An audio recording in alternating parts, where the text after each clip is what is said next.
একটি সবুজ গ্রামে যেখানে নদীর জলে ভেসে বেড়ায় অনেক হাঁস, সেখানে ছিল একটি ছোট্ট হাঁসের ছানা। নাম ছিল তার টিপু।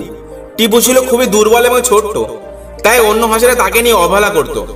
সবাই মনে করত সে কখনোই অন্যদের মতো উঠতে পারবে না বা সাঁতারে দক্ষ হবে না। তবে টিপুর মা তাকে সবসময় সাহস দিতেন এবং বলতেন, সাফল্য তাদেরই আসে যারা চেষ্টা করে। তুমি যতবারই ব্যর্থ হও না কেন, কখনোই হাল ছেড়ো না।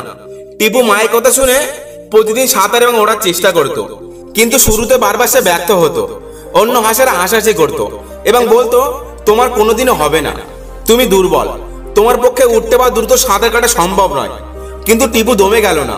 তার মনে ছিল মায়ের উপদেশ, যে চেষ্টায় তাকে সাফল্যের দিকে নিয়ে যাবে। একদিন গ্রামে এক প্রতিযোগিতার আয়োজন হলো।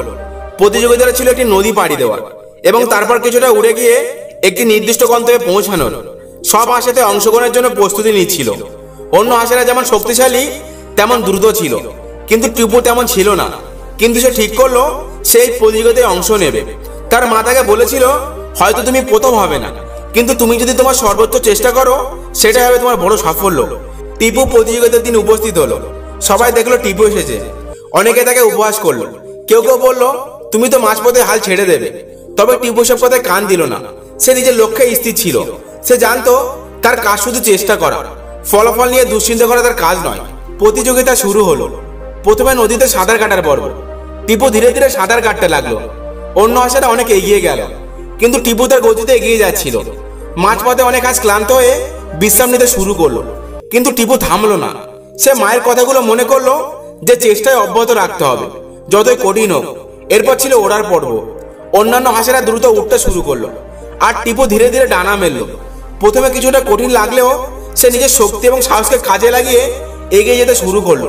সে বুঝতে পারলো গতি নয়, মনের দৃঢ়তাই আসল। টিপু যখন গন্তব্যের কাছাকাছি পৌঁছালো, তখন সে দেখলো অনেক হাঁস ইতিমধ্যে ক্লান্ত হয়ে গেছে। অবশেষে টিপু ধীরে ধীরে উড়ে প্রতিযোগিতার গন্তব্যে পৌঁছালো।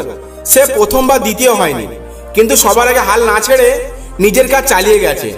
গ্রামবাসীরা এই দৃশ্য থেকে অবাক হলো। যে টিপুকে সবাই ছোট মনে করত, সে আজ এক বিরাট উদাহরণ হয়ে দাঁড়িয়েছে।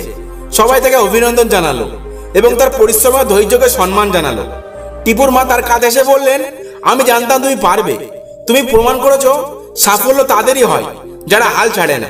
টিপু মায়ের কথাগুলো শুনে হাসলো এবং বলল, আমি শিখেছি চেষ্টা কখনো বৃথা যায় না। হয় সফল হওয়া যায়, নয়তো কিছু শেখা যায়। তো বন্ধুরা, এই গল্প আমাদের শেখায় যে প্রতিকূলতা যতই থাকুক না কেন, আত্মবিশ্বাস এবং কঠোর পরিশ্রম মানুষকে তার লক্ষ্যে পৌঁছাতে সাহায্য করে। টিপুর মতো আমাদের জীবনে অনেক সময় বাধার সম্মুখীন হতে হয়, কিন্তু সেই বাধাকে জয় করতে চাইলে ধৈর্য, দৃঢ়তা এবং নিজের প্রতি বিশ্বাস থাকা খুবই গুরুত্বপূর্ণ। ভিডিওটা ভালো লাগলে অবশ্যই লাইক করে কমেন্টে জানান। আর এমন সব ভিডিও পাওয়ার জন্য Roni motivation Bangla channel subscribe করে আমাদের পাশে থাকুন। ধন্যবাদ।